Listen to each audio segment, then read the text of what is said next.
वल्लभा गिरिवरधारी गोपी जन वल्लभा गिरिवरधारी गोपी जन वल्लभा गिरिवरधारी गोपी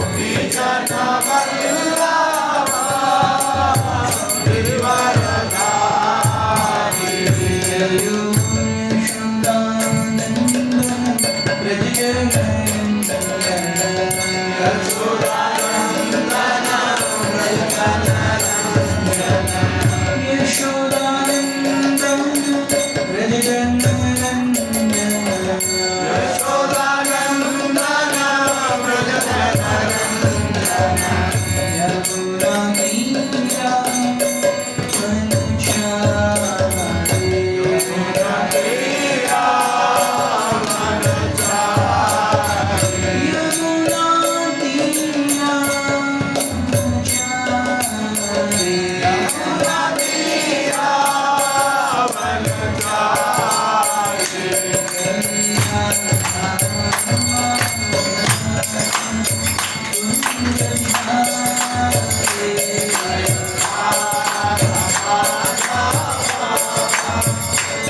ज्ञानतिमिरन्धस्य ज्ञानाञ्जनशलाकया चक्षुरुन्मिलितं येन तस्मै श्री गुरवे नमः।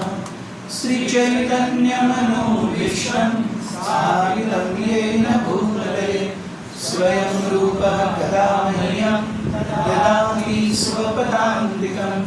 वन्देऽहं श्रीगुरु श्रीयुतापदकमलं श्रीगुरुं वैष्णवांश्च श्रीरूपं साग्रजातं सहगण रघुनाथान्वितं तं सजीवं साद्वैतं सावधूतं परिजनसहितं कृष्णचैतन्यदेवं श्रीराधाकृष्णपादान् सहगण ललिता श्रीविशाखान्वितांश्च हे कृष्ण करुणा सिन्धु दीनबन्धो जगत्पते गोपेश गोपिकाकान्त राधाकान्त नमोऽस्तुते।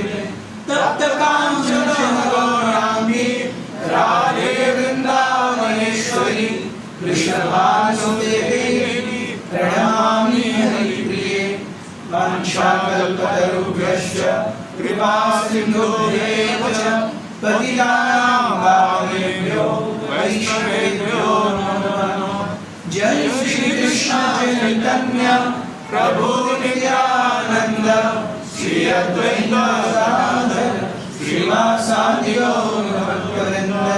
हरे कृष्णा कृष्णा कृष्णा हरे हरे हरे राम राम राम हरे हरे। मुझे लगता है हमें और थोड़ा पीछे लेना चाहिए, क्योंकि और बताएंगे ये भरेगा। Can we go a little bit back?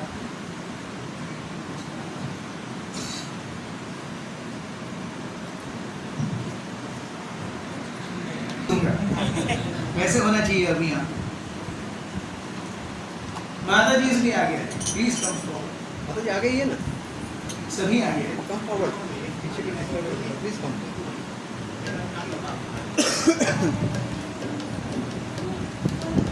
सो आज हम श्रीमद् भगवत गीता श्रीमद् भागवत के 11वें स्कंद से चर्चा करेंगे। श्रीमद् भागवत में कई प्रमुख प्रसंग हैं और उन्हें कुछ विशिष्ट नामों से संबोधित किया जाता है। जैसे हम देखते हैं चतुर्थ स्कंद में एक प्रसंग आता है जहां पर राजा प्राचीनी बरही जो अनेक यज्ञों के माध्यम से कर्म कांड कर रहे हैं, पुण्य कमा रहे हैं, नारद मुनि उनसे मिलते हैं और वे कहते हैं देखो आप यज्ञों के लिए पशु बलि दे रहे हो तो आपको उनका कर्म भोगना होगा। सो प्राचीनी बरही कहते हैं अरे मैं तो यज्ञ में दे रहा हूं, उसका कर्म मुझे क्यों भोगना होगा।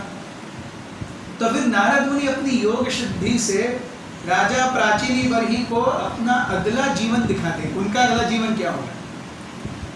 सो राजा प्राचीनी बरही देखते हैं कि जितने सारे यज्ञ पशुओं को उन्होंने मारा है यज्ञ के लिए, वो सारे सशरीर आकर के प्राचीनी बरही के अलग अलग अंगों को नोच रहे हैं और उनका मांस खा रहे हैं और उनके पीछे दौड़ रहे हैं उनको चबाने के लिए। सो जब प्राचीनी बरही ये देखते हैं बोलते हैं अरे ये मैं क्या फ्यूचर क्रिएट कर रहा हूं अपने लिए। So how to get out of this. So उस समय फिर नारद मुनि उन्हें भक्ति का मार्ग बताते हैं कि भगवान को प्रसन्न करने के लिए एक बहुत ही सीधा और बहुत ही सक्षम मार्ग है भक्ति, जिसमें भगवान के ऊपर पूरी तरह से निर्भरता है। और जैसे एक बालक माँ की करुणा के लिए रोता है, बालक को केवल एक ही चीज पता है, रोना। तो उसी प्रकार से एक साधक जो भी अपने जीवन में साधना कर रहा है वो भगवान की कृपा को प्राप्त करने के लिए बालक का माँ के रोने के जैसा है। सो बालक केवल रो सकता है लेकिन वो ये इंश्योर नहीं कर सकता कि माँ आएगी और दूध पिलाएगी। माँ जब चाहिए तब आएगी, बालक केवल रो सकता है। उसी प्रकार से एक जीव भगवान की साधना में भगवान को प्रयास करता है बुलाने का। हम जब हरे कृष्ण महामंत्र कहते हैं हरे कृष्णा कृष्णा कृष्णा हरे हरे हरे राम राम राम हरे हरे। तो ये महामंत्र जो है ये एक बालक की अपने माँ के लिए पुकार है। या एक जीव की अपने परम पिता के लिए पुकार है। सो भगवान इस पुकार को सुन करके, अरे every day he is calling me. से सपोज आपको कोई फोन करता है, रोज 2 फोन करता है, आप कितने दिन तक उस व्यक्ति का फोन नहीं लोगे? कभी तो लोगे ना। अरे रोज फोन कर रहा है, यस, कभी तो मैसेज रिप्लाई आएगा, कभी तो फोन उठाओगे, भाई कौन हो, क्या है। ये इतने तो निष्ठुर हम भी नहीं है। तो भगवान तो करुणा की मूर्तिमंत रूप है, वो क्यों नहीं बात करेंगे हमसे? अगर हम नियमित रूप से उनका नाम बुलाएंगे, हरे कृष्णा कृष्णा कृष्णा हरे हरे, हरे राम राम राम हरे हरे। तो आप में से जो भी भक्त मराठी जानते हैं, तुकाराम महाराज एक बहुत ही महान संत महाराष्ट्र से, वो कह के गए कि मुखी नाम हाथी मोक्ष ऐसी साक्ष बहुतांच। मुख में नाम है और हाथ में वो अपने मोक्ष लिए घूम रहे हैं। सो हाथ में मोक्ष लेकर के, मतलब जब उनकी मर्जी चाहिए वो उसको ले सकते हैं। मेरे हाथ में 100 रुपए हैं, वो 100 रुपए का मैं जब चाहिए जो चाहिए कर सकता हूँ, खरीद सकता हूँ, दान दे सकता हूँ, मेरी मर्जी है। सो मुखी नाम हाथी मोक्ष ऐसी साक्ष बहुतांच। वे कहते हैं अवघेची लाभ होती या चिंतने नाम संकीर्तने बोल। जो भी हम अपने जीवन में चाहते हैं सब नाम संकीर्तन से है। और इस नाम संकीर्तन का मूलभूत जो स्रोत है वो श्रीमद् भागवत है। तो श्रीमद् भागवत में भगवान और उनके भक्तों के बीच के संबंध को बहुत सुंदर रूप से सबके सामने रखा गया है। भगवान सुंदर हैं, भगवान की लीलाएं अद्भुत हैं, उनको श्रवण करने में रस है, लेकिन उस प्रकार से उसे प्रेजेंट भी किया जाना चाहिए। See a very good product but if the packaging is not done properly, market में नहीं चलता। A third class product packaged very nicely, advertised superbly, बढ़िया चलता है। मूर्तिमंत उदाहरण ये शरीर। इस शरीर में 9 द्वार हैं, इनमें से जो कुछ भी आता है सिर्फ गंदगी है। आंख से सुबह सुबह आप देखेंगे आती है गंदगी, आती है नहीं। नाक से बाहर आती है गंदगी, खाया हुआ मुंह से बाहर आता है गंदगी, मलमूत्र विसर्जन गंदगी है। सो इस शरीर से इतना प्रेम करते हैं हम, आउटपुट क्या है? केवल गंदगी। फिर भी इससे बहुत प्रेम करते हैं। Very bad product but very good packaging. सबको प्रेम है अपने शरीर से। यस, सो इस प्रकार से anything which is good has to be packaged also good. So भगवान की सुंदर लीलाओं को शुकदेव गोस्वामी अपने मुखारविंद से कहते हैं। शुकमुखाद अमृत द्रव संयुतम पिबत भागवतम रसम आलयम। भागवत क्या है? रस आलय। आलय मीन्स जगह, भोजन आलय।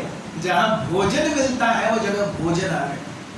जहां मदिरा मिलती है मदिरालय। जहां लाइब्रेरी, जहां ग्रंथ या पुस्तकें पढ़ने के लिए मिलते हैं ग्रंथालय। जहां विद्या अर्जन होता है विद्यालय। यस, वैसे भागवत रस आलय।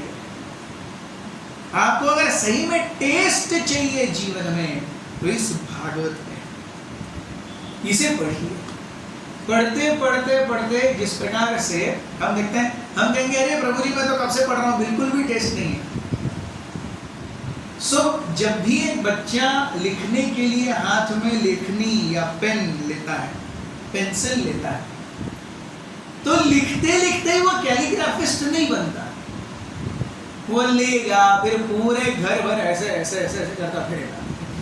यस, पेंसिल के साथ में वो तलवारबाजी करता हुआ फिरेगा हर जगह पे। यस, बच्चों के जहाँ पर भी छोटे बच्चे हैं उनके घर आप देखिए पूरी कैलीग्राफी होती है, लेकिन वो बस पढ़ने को नहीं आती। यस, इतने हाइट से लेके इतनी हाइट तक सब कैलीग्राफी होती है, वो पढ़ने को नहीं आती। वो पेंसिल से होती है, स्केच पेन से होती है, क्रेयॉन से होती है, और जो कुछ भी, और बच्चा उससे बहुत खुश है। It doesn't have any meaning, लेकिन बच्चा बहुत खुश है। लेकिन वही बच्चा जब पेंसिल लेकर के, क्रेयॉन्स लेकर के, पेन लेकर के लिखने लगता है, धीरे धीरे धीरे धीरे वो ABCDZ तक लिखने लगता है, तो आई लेके क्षत्रज्ञ तक लिखता है, और फिर वो धीरे धीरे कॉन्शियसली वो अपनी हैंडराइटिंग सुधारता है। तो इसी प्रकार से हम आते हैं, कोई भक्त हमें मिलते हैं, कोई प्रभु जी या माता जी हमारे हाथ में जपमाला देते हैं, हम जपा करने लगते हैं, हरे कृष्ण कृष्ण कृष्ण हरे हरे, हरे राम राम राम हरे हरे, हम जपा कर रहे हैं। वो जपा करना इज लाइक बच्चे का पेंसिल लेकर के, लेकिन अगर उसे कैलीग्राफिस्ट बनना है तो बहुत मेहनत खुद के ऊपर लेनी होगी। Again and again practice, again and again practice, again and again practice, again and again practice. मैं एक वीडियो देख रहा था, एक व्यक्ति बड़ा सा केक, इतना बड़ा केक, और उसके ऊपर वो हैप्पी एनिवर्सरी टू, और वो जैसे केक के ऊपर मोटे क्रीम से लिख रहा है, उतना अच्छा तो मैं पेन के ऊपर पेपर के ऊपर पेन से ना लिखूं, इतना अच्छा लिख रहा है वो, उसमें ऐसे हैप्पी को यो करके, यस, वो जितना अच्छा केक के ऊपर लिख रहा है उतना अच्छा मैं पेपर के ऊपर नहीं लिख सकता। तो सोचिए उसने कितना प्रयास करा होगा। उसी प्रकार से हम हरिनाम के लिए माला हाथ में लेते हैं, जपमाला करते हैं, लेकिन जब तक अपनी ओर से प्रयास नहीं डालेंगे, यस, ये हमारा कॉन्शियस प्रयास, ये बहुत महत्वपूर्ण है। अपने आप से अगर बच्चा क्लास में जाकर के केवल टीचर जो सिखा रही है वो अटेंड कर रहा है, वो पास हो जाएगा, लेकिन 95% नहीं लाएगा। वो पास हो जाएगा, नो डाउट पास हो जाएगा, लेकिन 95% नहीं लाएगा। पास होने के लिए 35% काफी है। भक्ति में पास होने के लिए 70% चाहिए। भक्ति में पास होने के लिए कितना चाहिए? मिनिमम 70%। भक्ति 35% से काम नहीं चलता। जो भी 16 माला कर रहे हैं, 4 नियमों का पालन कर रहे हैं, वो 35% है। अगर हम वो नहीं कर रहे तो हम 35% में भी नहीं गिने जाते। नियमों का पालन और नियमित रूप से जप, ये है मिनिमम 35%। उसके ऊपर हम अपनी चेतना को, अपने परिश्रम को कैसे और ज्यादा लगन से आगे बढ़ाते हैं, that will determine the success of my Krishna consciousness at the end of one's life। ये भक्ति की प्रक्रिया का जो रिजल्ट है ना, वो मृत्यु के समय पता चलेगा। भजन करो, साधन करो, मूर्ति जान ले बैठे, बंगाली में कहावत है।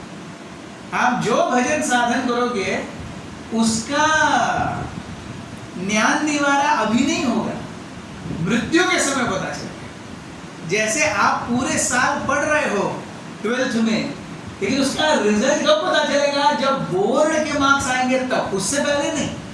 आप पढ़ते रहिए, पढ़ते रहिए, पढ़ते रहिए, पढ़ते रहिए। मार्च में 1 मार्च से लेके 20 मार्च तक तो बोर्ड एग्जाम्स होंगे। उसके बाद जो मई के सेकेंड वीक में रिजल्ट आता है तब पता चलता है। पिछले मई से पढ़ना शुरू किया, इस मई में मुझे रिजल्ट मिला। उसी प्रकार से जीवन में साधना शुरू की, जीवन के अंत में उसका रिजल्ट मिलता है। तब तक हमें लगेगा अरे पढ़ रहा हूं, क्या हो रहा है? कुछ भी नहीं हो रहा है। इतना पढ़ रहा हूं, क्या हो रहा है? 6 महीने हो गए, मई से लेकर के नवंबर आ गया, पढ़ते पढ़ते क्या हो गया? अरे इतना जल्दी नहीं हो रहा। थोड़ा जैसे साईं बाबा के भक्त कहते हैं ना, श्रद्धा है सबूरी। यस, श्रद्धा रखिए, थोड़ा सबूरी रखिए, समय पे सब हो जाएगा।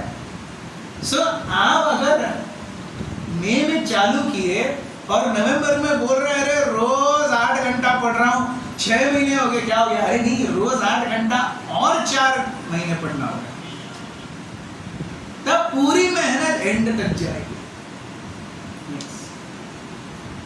हम जीवन में कई बार सफल नहीं होते क्योंकि हम कई बार, अब जैसे ये बिल्डिंग 4 माले की है, तो हम 3.5 माले तक जाकर गए, और कितना है,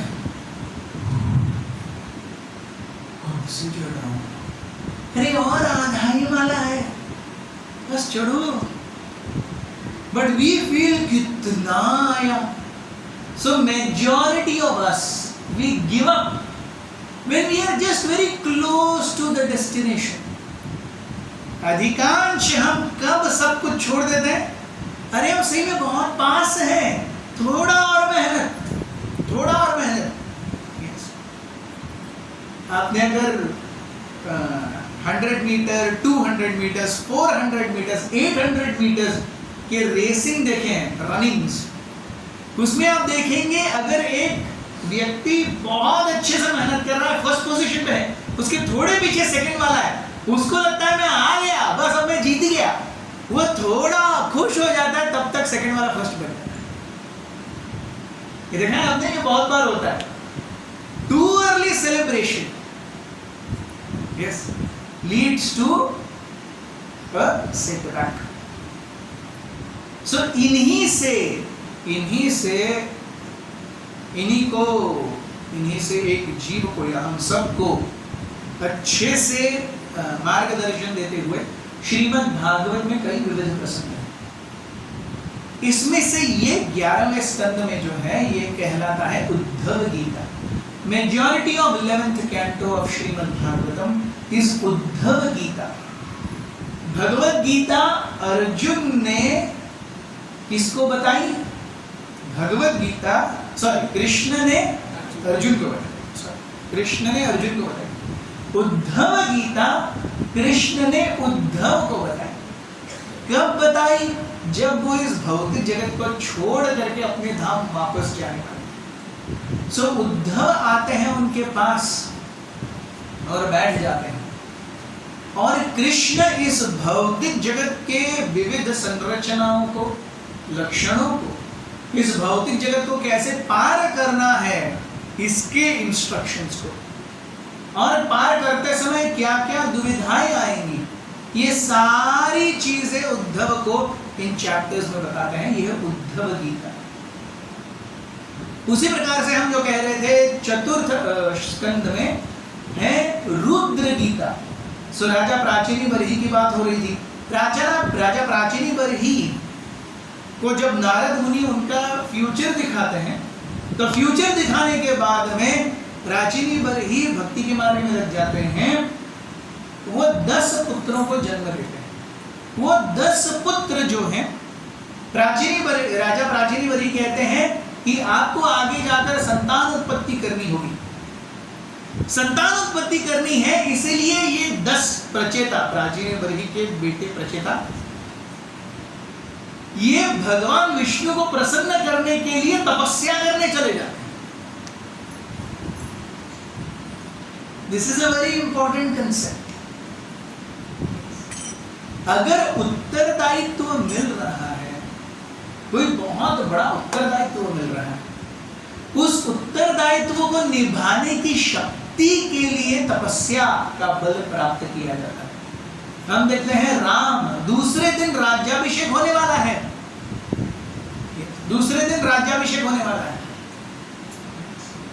आप समझ लीजिए, आज अगर आप अंबानी के बेटे हैं और कल सुबह सारी रिलायंस इंडस्ट्रीज आपके नाम होने वाली है, क्या आप आज ये प्रण करोगे कि मैं आज 50 माला हरे कृष्ण महामंत्र का करूंगा? आप 7वें आसमान में होंगे, साला मैं तो सांप बन गया।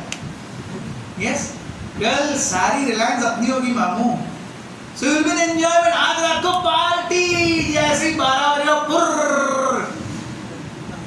Yes, so when we get perks in life, we don't qualify ourselves. किसी भी चीज को धारण करने के लिए योग्यता चाहिए, क्षमता चाहिए। सो यहाँ प्राचीनी बरही ने अपने बेटों को बोला है आपको संतान उत्पत्ति करनी है, प्रजा को आगे बढ़ाना है। वो चले गए विष्णु को प्रसन्न करने के लिए। प्रजोत्पादन करने से पहले मुझे भगवान को प्रसन्न करने दीजिए ताकि अच्छी संतान आए। देखिए व्हाट कॉन्शियसनेस, क्या चेतना है। राम कल सुबह अयोध्या का राज्य मिलने वाला है, पूरी रात वो सोए नहीं है, शाम से कुछ खाए नहीं है, बैठ करके तपस्या कर रहे हैं। Yes, so because I get something in life does not mean I deserve it and I enjoy it. No, ऐसा नहीं होता।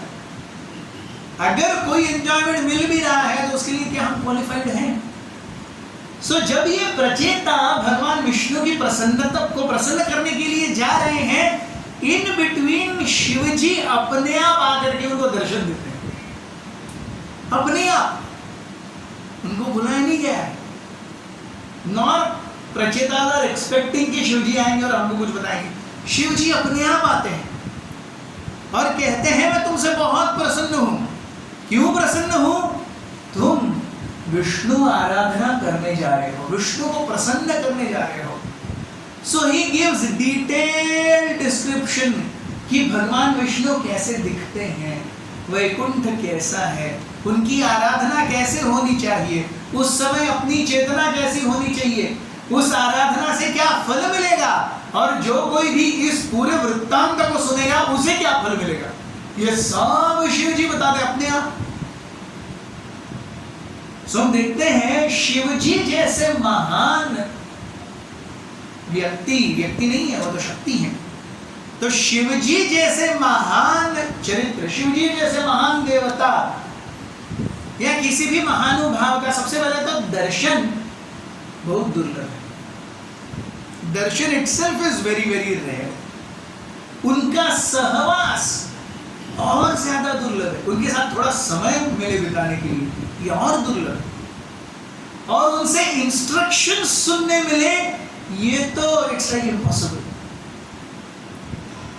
सो any great personality, darshan itself is difficult, sahavas is more difficult, and getting instructions from them, उनसे आज्ञा लेना ये तो it's like बहुत कृपा। तो शिवजी स्वयं आते हैं, दर्शन देते हैं, सहवास देते हैं और इंस्ट्रक्शंस भी देते हैं प्रचेताओं को। क्यों? वो भगवान विष्णु को प्रसन्न करने जा रहे हैं। That is their only qualification. So anyone who becomes a devotee of lord Vishnu, कोई भी जो भगवान विष्णु का भक्त बनता है, शिवजी को बहुत प्रिय है, अतीव प्रिय होता है। इसीलिए हम देखते हैं शिवजी कहते हैं एज अ बून,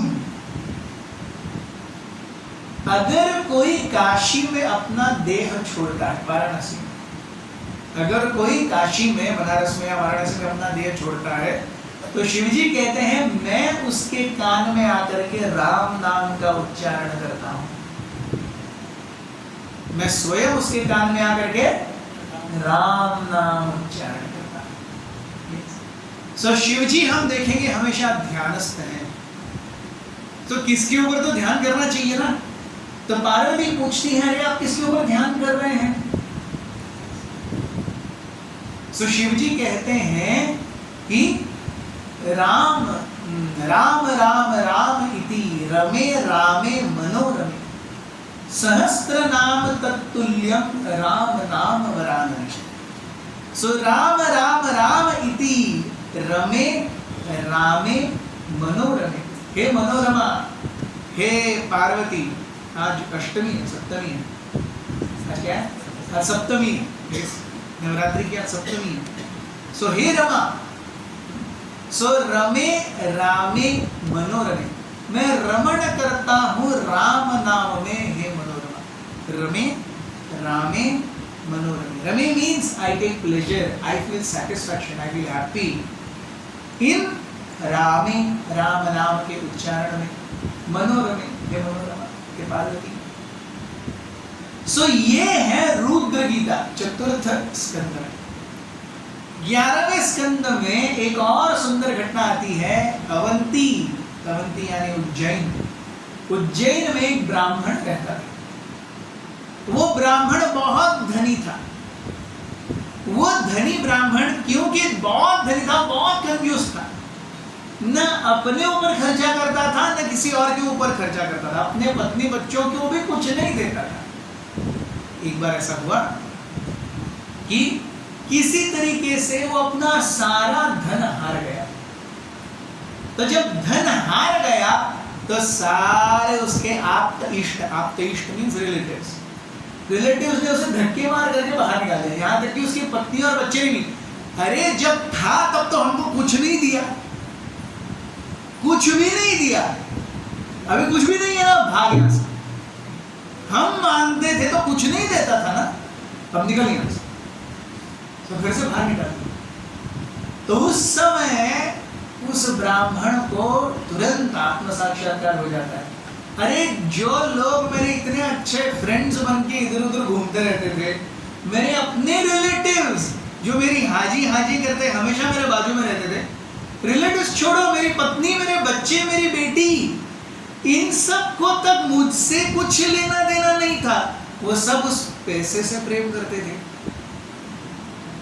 और आज उनके पास वो नहीं है, उन्होंने घर से बाहर निकाल दिया। तो उस समय वो प्रण करते हैं, वो प्रण करते हैं। वो क्या प्रण करते हैं? हे भगवान, मैं अब इस जीवन को आपकी और आपके भक्तों की सेवा में लगाऊंगा और आपके भक्तों की सेवा से मुझे इस भौतिक जगत से छुटकारा मिल जाएगा और उसके लिए चाहे जितने कष्ट उठाने पड़े, आई एम डिटरमिन्ड, मैं प्रिपेयर्ड हूं। सो ये जो भाग है कि जहां पर वो कंजूस ब्राह्मण, उसका हृदय परिवर्तन होता है, 11वें स्कंद में, ये है अईल गीता। इसे कहते हैं अईल गीता। ये सब भागवत के भाग है, भागवत के प्रसंग है। इसी प्रकार से 10वें स्कंद में हम देखते हैं, एक बार राधा रानी एक भौरे को देख करके, भौरे का काला रंग देख करके उन्हें कृष्ण की याद आती है और कृष्ण इतने दशकों से उनके साथ नहीं है। राधा रानी कृष्ण को खरी खोटी सुनाने लगी उस भ्रमर को, सोच करके कि ये कौन है? कृष्ण है। उस भ्रमर को खरी खोटी सुनाती है, अपना मन व्यक्त करती है, अपना दुख व्यक्त करती है, अपनी इच्छाएं, अपनी आकांक्षाएं, अपनी अभिलाषाएं बताती हैं। सो वो जिसमें Radha Rani is pouring her heart out, यह है भ्रमर गीता। भ्रमर यानी वो भौरा। सो राधा रानी उस भ्रमर को अपनी मनसोक्त मनमुक्त इच्छाओं की अभिव्यक्ति कर रही है उस भ्रमर से, वह भ्रमर गीता। सो ये जो हम भाग चर्चा कर रहे हैं, ये है उद्धव गीता। उद्धव गीता भगवान कृष्ण एक छोटे से वटवृक्ष के नीचे बैठे हैं, अपनी पीठ टिका करके, और उद्धव, क्योंकि उद्धव को भी पता है अब कि भगवान अपनी भौम लीलाएं समाप्त करने वाले हैं, तो समाप्त करने से पहले उद्धव उनसे कुछ प्रश्न पूछते हैं और भगवान उन प्रश्नों के उत्तर देते हैं और अपने आप से भी बहुत कुछ कहते हैं। He speaks of his own also, a lot of things. तो ये जो है, this is 11th chapter of 11th canto, 11.11. The symptoms of conditioned and liberated living entities. एक बद्ध जीव और एक मुक्त जीव के क्या लक्षण हैं? सब भगवान कहते हैं, श्री भगवान वाच, बद्धो मुक्त इति व्याख्या गुणतो मेन वस्तुतः गुणस्य माया मूलत्वान् न मे मोक्षो न बंधनम। The Supreme Personality of Godhead said, "My dear Uddhava, due to the influence of material modes of nature which are under my control, the living entity is sometimes designated as conditioned and sometimes as liberated. In fact, however, the soul is never really conditioned or liberated. And since I am the supreme lord of Maya, which is the cause of material modes of nature, I am also never considered to be liberated or in bondage. तो भगवान कहते हैं बद्ध जीव और मुक्त जीव। बद्ध जीव कौन है? जो प्रकृति के 3 गुणों से बंधा है, यस, वो बद्ध जीव है। अपने गुणों के हिसाब से प्रकृति हमें नचाती रहती है। हम देखते हैं हम ही कभी बहुत अच्छे होते हैं, कोई 10 गाली देता है, 5 बार रिक्वेस्ट करता है, कभी हम ही होते हैं वो लालची, कामुक, क्रोधी बन जाते हैं, हम भी बन। और कभी कभी हम ही हैं जिसे सुबह 11 बजे से पहले, स्पेशली संडे को, बिस्तर से उठने की आदत ही नहीं। सत्वगुणी, रजोगुणी, तमोगुणी, ये सारे चीजें हम अपने अंदर देखते हैं। जैसे कभी कभी सत्व हम पर हावी होता है, कभी कभी रजस हम पर हावी होता है, कभी कभी तमस हम पर हावी होता है, उसी प्रकार से प्रकृति ये गुणों के माध्यम से हमसे कार्य करा रही है। तो जिसके ऊपर गुण है, जिस जीव के ऊपर गुणों का प्रभाव है वो बद्ध है, जिस जीव के ऊपर गुणों का प्रभाव नहीं है वो मुक्त है। और अपनी अपनी चेष्टा से हम अलग अलग रूपों में माया के इन बंधनों में बंधते रहते हैं, ये भगवान कहते हैं। लेकिन एक्चुअली किसी का तो मोबाइल बज रहा है, लेकिन एक्चुअली जीव न बद्ध अवस्था में है न मुक्त अवस्था में। It is really not bound, it is not, क्योंकि बद्ध और मुक्त अवस्था ये प्रकृति के 3 गुणों से है। प्रकृति के 3 गुण भौतिक हैं, आत्मा आध्यात्मिक है। तो actually it is not bound, प्रकृति के 3 गुणों से आत्मा बद्ध नहीं है। बद्ध क्या है? चेतना है। लेकिन चेतना इस आत्मा को क्या किए हुए हैं? अच्छे से पकड़े हुए। तो भगवान कहते हैं शोकमोहौ सुखम दुःखम देहापत्तिश्च मायया स्वप्नो यथात्मनः ख्याति संसृतिर्न तु वास्तवी। शोक मोह सुखम दुःखम, जीवन में शोक होता है, मोह होता है, सुख है, दुख है, डिफरेंट इमोशंस, डिफरेंट भावनाओं से हम गुजरते रहते हैं। देहपत्ति, देहपत्ति मतलब शरीर छोड़ देना, देहपत्ति, ये सब माया स्वप्नो यथात्मान। जैसे व्यक्ति स्वप्न देख रहा है, वो स्वप्न में देख रहा है ओ मैं कलंगुट पे घूम रहा हूँ,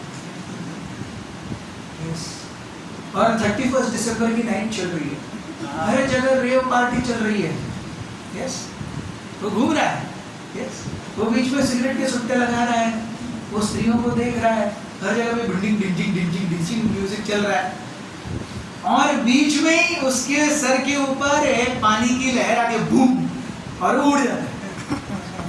वो देखता है मस्त चद्दरों के सोना सो रहा है वो। इस प्रकार से व्यक्ति क्या भ्रम है। ये भौतिक जगत क्या है? ये भौतिक जगत और उसके अनेक अनेक जन्म, ये जीव को एक स्वप्नवत लगते हैं जब वो इस भौतिक शरीर को पार करके ऊपर जाता है। तो शोक मोह सुखम दुखम देहपत्तिश्च मायया स्वप्नो यथात्मानम्। सो ये सारे जीवन के शोक, मोह, सुख, दुख, शरीर छोड़ के मृत्यु प्राप्त करना, ये सब स्वप्न के भांति है। स्वप्न का रियलिटी से कोई लेना देना नहीं है। सो जीवन में जो कुछ भी प्रसंग आ रहे हैं, हर किसी के जीवन में अच्छे भी प्रसंग आएंगे, हर किसी के जीवन में बुरे भी प्रसंग आएंगे। कोई ऐसा नहीं बोल सकता कि मेरे जीवन में केवल बुरा ही बुरा है, ऐसा नहीं है। और कोई ऐसा नहीं बोल सकता कि मेरे जीवन में केवल सुख ही सुख है, ऐसा भी नहीं है। तो हर किसी के जीवन में सुख है, दुख है, उनका आना और जाना ये स्वप्नवत है। व्यक्ति स्वप्न में जैसे देखता है, स्वप्न टूट गया तो वो वस्तु स्थिति में, वैसे ही किस और स्वप्न भी हर जगह अलग अलग आते रहते हैं। एक दिन मैं देखूंगा मैं कलकत्ता घूम रहा हूँ, एक दिन मैं देखूंगा मैं स्विस एल्प्स पे हूँ, मैं पेरिस में आईफल टावर के सामने हूँ, मैं न्यूयॉर्क में नायग्रा फॉल्स के सामने हूँ, ये सब देखूंगा। किसी दिन देखूंगा मेरी मम्मी मेरे पीछे छड़ी लेके भाग रही है और मैं फिसल गया। ये सब देखने को मिलता है। सो कई बार हम स्वप्नों से उठते हैं और हमारे पूरे शरीर पर पसीना होता है, देखा आपने? जब भी हम एकदम डरावने सपने से उठते हैं, और जब एकदम सुंदर स्वप्न देख करके उठते हैं, ऐसा लगता है स्वप्न पूरा ही ना हो, और हम याद करते रहते क्या देखा था, कुछ तो था। तो ये सब स्वप्न है, ये सब, इसका यथार्थ से कुछ लेना देना नहीं है। उसी प्रकार जीवन के सुख दुख शोक मोह, इसका हमारे अस्तित्व से, जीव के अस्तित्व से कुछ लेना देना। विद्या विद्येव मत्तनु विद्युद्धव शरीरिणां मोक्ष बंधकरी आद्ये मायया मे विनिर्मिते। O Uddhava, both knowledge and ignorance, being products of Maya, are expansions of my potency. Both knowledge and ignorance are beginningless and perpetually award liberation and bondage to embodied living entities. So Maya और ज्ञान या अज्ञान और ज्ञान, ये दोनों मुझसे ही आते हैं। ज्ञान व्यक्ति को हमेशा क्या कहता है, बंधन मुक्त अवस्था की ओर लेके जाएगा। अज्ञान व्यक्ति को हमेशा बंधन युक्त अवस्था में लेके जाएगा। ज्ञान बंधन मुक्त करता है, अज्ञान बंधन युक्त करता है। सो ज्ञान अर्थात बुद्धि से अर्जित किया जाता है। बुद्धि से हम कार्य करेंगे तो हम इंद्रियों के लेवल के और मन के लेवल के ऊपर हैं। अगर कोई बौद्धिक स्तर पर कार्य कर रहा है तो इंद्रियों के और मन के स्तर के ऊपर है। तो इसीलिए जो बौद्धिक स्तर पे कार्य कर रहा है उसे कभी भी, अरे my senses are pulling me towards enjoyment, ये प्रॉब्लम उसे कभी नहीं होगा। My mind is driving me crazy thinking about something, ये भी उसे कभी नहीं होगा। मन में विचार आएंगे तो उनको भी कंट्रोल किया जाएगा। अगर इंद्रियां बेकाबू हो रहे हैं उनको भी कंट्रोल किया जाएगा। सो बुद्धि मीन्स कंट्रोल। एक कंपनी का जो टॉप बॉस है वो क्या करता है, सबको कंट्रोल में रखता है। कोई चाहे वो डायरेक्टर ही हो, चाहे वो जनरल मैनेजर ही क्यों ना हो, सीनियर जनरल मैनेजर हो, एसोसिएट मैनेजर, डिप्टी मैनेजर, जो भी हो, जनरल मैनेजर, वो जो बॉस है, चेयरमैन है, वो सबको कंट्रोल में रखता है। किसी को जितना आपको दिया है उतना आपको करना है। उसी प्रकार भगवान की ये माया शक्ति सभी जीवों को अपने अंदर रोक करके रखती है। जितना दिया है उतना ही करना है, और अगर इससे निकलना है तो भगवान की इस माया शक्ति से बाहर निकलना हो गया, अज्ञान से ज्ञान की ओर जाना होगा। एकस्यैव ममांशस्य जीवस्यैव महामते बन्धोऽस्य विद्यया नागात् विद्यया च तथेतरः। O most intelligent Uddhava, the living entity called Jiva is part and parcel of me, but due to ignorance he has been suffering in material bondage since time immemorial. By knowledge, however, he can be liberated. ममयंशो जीवलोके जीवभूता सनातनः मनः षष्ठानि इंद्रियाणि प्रकृतिस्थानि कर्षति। सो ये बद्ध अवस्था क्यों है? इंद्रिय नियंत्रण में नहीं है। केवल भौतिक इंद्रिय नहीं, मन। तो मन षष्ठानि इंद्रियाणि, षष्ठ मीन्स 6। सो 5 इंद्रिय हैं, आंख, नाक, कान, जीभ और त्वचा। इन सभी से हम भोग लेते हैं। आंखें सुंदर रूप को देख करके भोग लेती हैं, कान स्वयं की प्रशंसा सुन करके भोग लेते हैं, जिह्वा जब जैसे चाहिए वैसे कड़वा, सत्य, झूठ, काटने वाला, कैसा भी जिसे जैसा चाहिए वैसे बोल करके और सुंदर सुंदर पकवानों का टेस्ट करके आनंद लेती है। त्वचा मुलायम चीजों को स्पर्श करके आनंद लेती है। तो ऐसे हर एक इंद्रिय के अपने अपने भोग हैं। और ये 5 इंद्रिय नहीं, इनके पीछे इनका जो बॉस बैठा हुआ है, मन है। मन है। सो जो आनंद है वो इंद्रियों में नहीं है। आनंद कहाँ है? मन में है। आनंद एक भावना है, भावनाएं इंद्रियों में नहीं है, भावनाएं मन में है। इंद्रियां केवल मन को आनंद देने का प्रयास कर रही हैं और उस प्रयास में वो भोग करती है। सो जिस प्रकार से मन षष्ठानि मम एव अंशः जीवलोके जीवभूतः। सो आत्मा और जीव, इसमें अंतर क्या है? आत्मा शुद्ध है, भगवान का अंश है। इस आत्मा को जैसे ही भौतिक सूक्ष्म शरीर प्राप्त हो जाता है, मन बुद्धि अहंकार का, उसे कहते हैं जीव।